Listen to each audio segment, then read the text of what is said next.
ഇന്നലകളില്ലാതെ ഭാഗം 11. കഥയിലേക്ക് പോകുന്നതിന് മുൻപ് നിങ്ങൾ ആദ്യമായാണ് ഈ ചാനൽ കാണുന്നതെങ്കിൽ ചാനൽ സബ്സ്ക്രൈബ് ചെയ്ത് ബെല്ലൈക്കൺ ക്ലിക്ക് ചെയ്ത് നോട്ടിഫിക്കേഷൻസ് എല്ലാം ഇനേബിൾ ചെയ്യാൻ മറക്കരുത്. കൂടാതെ കഥ ഇഷ്ടമായാൽ നിങ്ങളുടെ ഒരു ലൈക്കും കമൻറ്റും പ്രതീക്ഷിക്കുന്നു. ഇനി നമുക്ക് കഥയിലേക്ക് പോകാം. വാ, എല്ലാവരും പുറത്തേക്ക് കേക്ക് കട്ട് ചെയ്യാൻ വേണ്ടി പോകുക എന്ന് പറഞ്ഞുകൊണ്ട് ശ്വേത അങ്ങോട്ട് വന്നു. അവൾ അമ്മുവിനെ വിളിച്ചുകൊണ്ട് പോയി. പിന്നാലെ മറ്റുള്ളവരും. ഗായത്രിക്ക് ഒന്നിനും ഒരു ഉഷാറ് തോന്നിയില്ല. അവൾ പോയൊരു തൂണിന് മറയിൽ നിന്നു. എന്തോ കണ്ണ് നിറയുന്നു. ഇതുവരെ എല്ലാത്തിനും മുന്നിലുണ്ടായിരുന്നു, എന്നിട്ടിപ്പോൾ കാണാനില്ല. അല്ലെങ്കിൽ ലാസ്റ്റ് നിമിഷം പിന്നിൽ പോയി ഒളിക്കാനാണല്ലോ ഇഷ്ടം. അവൾ മനസ്സിൽ പിറുപിറുത്തു. ഇല്ല, ഞാൻ എൻ്റെ കുട്ടി വരാതെ ഒന്നിനുമില്ല. മുത്തശ്ശി വാശി പിടിച്ചു. എൻ്റെ അമ്മേ, അവൻ എന്തെങ്കിലും കാര്യത്തിന് മുന്നിൽ നിന്നിട്ടുണ്ടോ? എന്നും അവസാനം ഓടി ഒളിക്കും. അമ്മ വന്നേ, അത് പറഞ്ഞുകൊണ്ട് രാജേന്ദ്രൻ അവരുടെ കൈ പിടിച്ച് സ്റ്റേജിലേക്ക് കയറ്റി.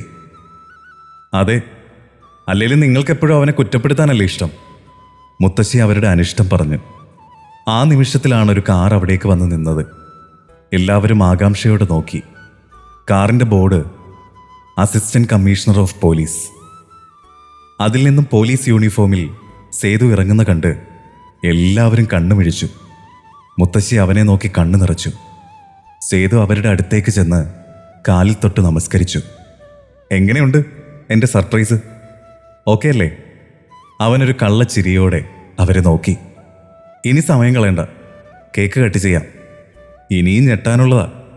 അത് പറഞ്ഞുകൊണ്ട് സേതു കത്തിയെടുത്ത് മുത്തശ്ശിയുടെ കയ്യിൽ കൊടുത്തു. അവൻ്റെ കണ്ണുകൾ ചുറ്റും പരതി. അത് ഗായത്രിയിൽ ചെന്ന് നിന്നു. മുന്നിൽ കണ്ട കാഴ്ചയുടെ അമ്പരപ്പ് അവളിൽ നിന്നും വിട്ടുപോയിരുന്നില്ല. അവളുടെ കണ്ണ് നിറഞ്ഞിരുന്നു. സേതു അവളെ നോക്കി കണ്ണടച്ചു കാണിച്ചു. മുത്തശ്ശി കേക്ക് മുറിച്ച് സേതുവിന് തന്നെ ആദ്യം നൽകി. അവൻ ഒരു കഷ്ണം കേക്കെടുത്ത് കയ്യിൽ പിടിച്ച് നടന്ന് ഗായത്രി നിൽക്കുന്നിടത്തേക്ക് ചെന്ന് അവളുടെ കൈ പിടിച്ച് അവളെ ചേർത്ത് നിർത്തി. അവളുടെ കയ്യിൽ കേക്ക് വെച്ചു കൊടുത്തു. ബാക്കി അവനും കഴിച്ചു. കണ്ണുമിഴിച്ചു നിൽക്കുന്ന ഗായത്രിയെ കൂട്ടി മുത്തശ്ശിയുടെ അരികിലേക്ക് ചെന്നു. മുത്തശ്ശി, ഇതാണ് എൻ്റെ ഇഷ്ടം. ഇവളെ എനിക്ക് വേണം. എനിക്ക് മുത്തശ്ശിയുടെ സമ്മതം മാത്രം മതി. സേതു പറഞ്ഞുകൊണ്ട് അവരെ നോക്കി. നിന്റെ ഇഷ്ടമാണ് എൻ്റെ ഇഷ്ടം. അത് ഗായത്രി മോളാണെങ്കിൽ എനിക്ക് 100 വട്ടം സമ്മതം. അവരവളെ ചേർത്ത് നിർത്തി. എല്ലാം കണ്ട് എല്ലാവരും മിഴിച്ചു നിന്നു. എന്താ ഇത് നീ കാണിച്ചു കൂട്ടുന്നത്? ആരോട് ചോദിച്ചിട്ടാണ് നീ ഈ പെണ്ണിനെ വിളിച്ചുകൊണ്ട് വന്നത്? രാജേന്ദ്രൻ ഒച്ചയെടുത്തു. ഞാൻ ആരോട് ചോദിക്കാനാ? എനിക്ക് വേണ്ടപ്പെട്ടത് മുത്തശ്ശി മാത്രമാണ്. ആ പെർമിഷൻ എനിക്ക് കിട്ടി. വേറെ ആരും എൻ്റെ കാര്യത്തിൽ ഇടപെടണ്ട. സേതു ദേഷ്യത്തോടെ പറഞ്ഞു. ഹരി, അതിങ്ങോട്ടെടുത്തേ. സേതു ഹരിയെ നോക്കി പറഞ്ഞു. ഹരി കൊണ്ടുവന്ന ബോക്സിൽ നിന്നും സേതു മോതിരമെടുത്ത് ഗായത്രിയുടെ വിരലിലിട്ടു. അവളുടെ കയ്യിൽ മുത്തശ്ശി കൊടുത്ത മോതിരം അവളും സേതുവിന് ഇട്ടുകൊടുത്തു. അവിടെ എത്തിച്ചേർന്നിട്ടുള്ളവരുടെ മുറുമുറുപ്പുകൾ അവൻ അവഗണിച്ചു. അമ്മു ഓടി വന്ന് ഗായത്രിയെ കെട്ടിപ്പിടിച്ചു. അവൾ സന്തോഷം കൊണ്ട് തുള്ളിച്ചാടുന്നുണ്ടായിരുന്നു. എന്താ പെണ്ണ ഈ കാണിക്കുന്നേ? അനിത അവളെ പിടിച്ചു നിർത്തി. സേതു ഗായത്രിയെ നോക്കി. അവളൊരു വല്ലാത്ത അവസ്ഥയിലാണെന്ന് കണ്ടാൽ തന്നെ അറിയാം. ഇതെന്താ പെണ്ണേ? സന്തോഷിക്കേണ്ട സമയത്ത് ഇങ്ങനെ കണ്ണു നിറച്ചാലോ? എന്തിനാ സേതു ഏട്ട എന്നെ? അതിനു മാത്രം എന്താ എന്നിലുള്ളത്? അവൾക്ക് വാക്കുകൾ തൊണ്ടയിൽ കുടുങ്ങി. നീ ഒന്നും പറയണ്ട. നിന്നിൽ എന്താ ഉള്ളതെന്ന് ഞാൻ നോക്കിയിട്ട് പറയാട്ടോ. ഇപ്പോഴല്ല, നമ്മുടെ കല്യാണത്തിന് ശേഷം. സേതു ഒരു കുസൃതിയോടെ പറഞ്ഞ് അവളെ നോക്കി കണ്ണടച്ചു. വാ, മുത്തശ്ശി നോക്കിയിരിക്കുക, ഫുഡ് കഴിക്കാൻ വേണ്ടിയിട്ട്. അത് പറഞ്ഞുകൊണ്ട് സേതു അവളുടെ കയ്യിൽ പിടിച്ചു. ഗായത്രി ഒരു ചമ്മലോടെ അവൻ്റെ പിന്നിൽ നടന്നു. അവർ മുത്തശ്ശിയോടൊപ്പം ഇരുന്ന് ഭക്ഷണം കഴിച്ചു. സേതു കൂട്ടുകാരുടെ കൂടെ നിന്ന് സംസാരിച്ച് നിൽക്കുമ്പോഴാണ് അശ്വതിയും അച്ചുവും വരുന്നത്. സേതു, വിശേഷങ്ങളൊക്കെ അറിഞ്ഞു. കൺഗ്രാറ്റ്സ്. താങ്ക്സ് അച്ചു. കുഞ്ഞെവിടെ? കണ്ടില്ലല്ലോ. അമ്മയുടെ കൂടെ ഉണ്ട്. കുഞ്ഞിന് ചോറ് കൊടുക്കാത്ത കാരണം ഒരു പരിപാടിക്കും കൊണ്ടുവരാൻ പറ്റില്ല. അതുകൊണ്ടാണ് നേരം വൈകിയത്. എന്നാലും ഇത് വലിയ സർപ്രൈസ് ആയിപ്പോയി രണ്ടും. അച്ചു ചിരിയോടെ പറഞ്ഞു. എടാ പോലീസുകാരാ, ഒന്ന് പരിചയപ്പെടുത്തി താ. ദേവു, ഇങ്ങോട്ട് വാ. സേതു ഗായത്രിയെ വിളിച്ചു. ഇത് ദേവഗായത്രി. അതെന്താ സേതുവേട്ട ദേവഗായത്രി? ബാക്കിയൊന്നും പറയാനില്ലേ?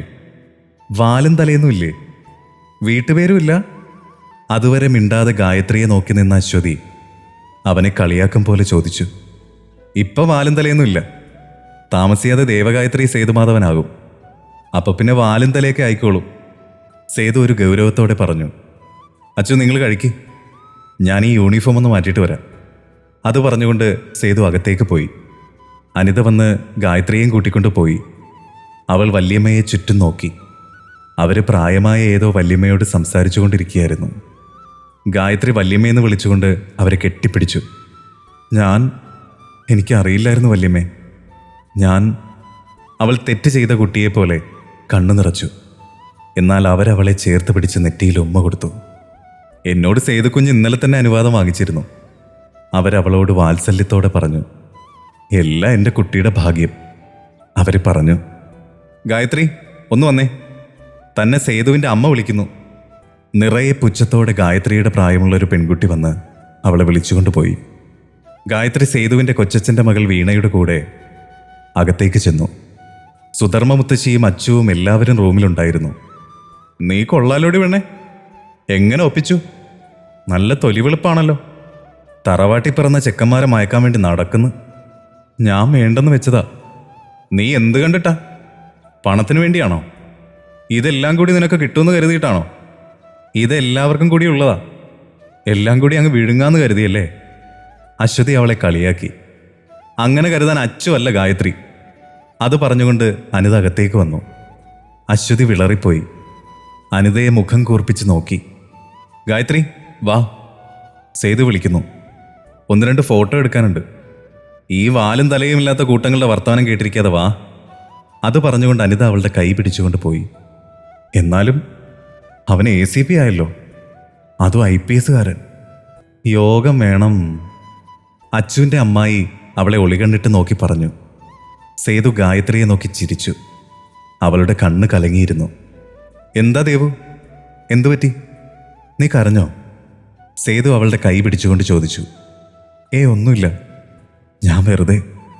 ഞാൻ പൊയ്ക്കോട്ടെ, ചടങ്ങ് കഴിഞ്ഞില്ലേ? അവൾ അവനെ നോക്കി ചോദിച്ചു. ബോറടിച്ചോ? എല്ലാവരും വലിയ ടീംസല്ലേ, അതാ കുട്ടിക്ക് പറ്റാത്തെ. അനിതേച്ചിയോട് പറഞ്ഞിട്ട് പൊക്കോ. പിന്നെ ദേവു, ഞാനൊരു കാര്യം പറയട്ടെ. ശബരിയും കൂട്ടുകാരും വന്നിട്ടുണ്ട്. അവര് ഒരു പ്രത്യേക ടൈപ്പാണ്. ഞാൻ ആഗ്രഹിക്കുന്നത് എന്തോ അവൻ സ്വന്തമാക്കും. അവനൊറ്റൊരുത്തം കാരണം അച്ഛനും അമ്മയും എന്നിൽ നിന്നും ഇത്രയും അകന്നത്. സേതു ആശങ്കയോടെ പറഞ്ഞു. ഗായത്രി അവനെ വിഷമത്തോടെ നോക്കി. സേതുവേട്ടന് ഞാൻ ഇട്ടിട്ട് പോകുന്ന ഭയമാണോ? അവൾ ചോദിച്ചു. അതൊന്നുമല്ല. ഇനി നീ വിചാരിച്ചാൽ പോലും എന്നിൽ നിന്നും അകന്നു പോകാൻ കഴിയില്ല ദേവു. അവൻ അവളെ ചേർത്ത് നിർത്തി അവളുടെ നെറ്റിയിൽ ഉമ്മ കൊടുത്തു. ഇതെല്ലാം മുകളിലത്തെ റൂമിൽ നിന്നുകൊണ്ട് ശബരി കാണുന്നുണ്ടായിരുന്നു. അവൻ എന്തോ ഓർത്ത് പല്ല് കടിച്ചുകൊണ്ട് ചുമരിൽ കൈകൊണ്ടിടിച്ചു. തുടരും. വീഡിയോ ഇഷ്ടമായെങ്കിൽ ലൈക്ക് ചെയ്യാനും ഷെയർ ചെയ്യാനും സബ്സ്ക്രൈബ് ചെയ്യാനും മറക്കരുത്.